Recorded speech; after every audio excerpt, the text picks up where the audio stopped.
લક્ષ્ય ન્યૂઝ, એક નજર, એક લક્ષ્ય. ડીસા તાલુકાના દામા ગામે 80 લાખના ખર્ચે બનેલ તળાવમાં આવ્યા નર્મદા નીર.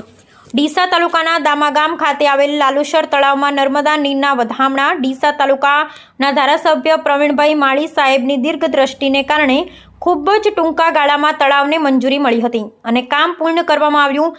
આ તળાવ નર્મદા પાઇપલાઇનની 3 કિલોમીટરની રેન્જમાં આવતું ડીસા તાલુકાનું પ્રથમ તળાવ જોડવામાં આવ્યું છે.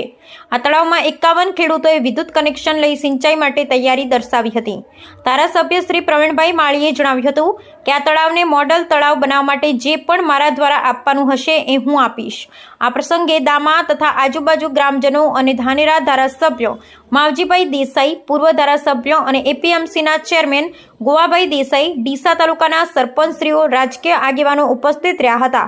જ્યારે દામા ગામના સરપંચ શ્રી ઈશ્વરભાઈ દેસાઈ દ્વારા ખૂબ જ સરસ કાર્યક્રમનું આયોજન કરવામાં આવ્યું હતું. Bureau report Nagin Sundesha, Deesa.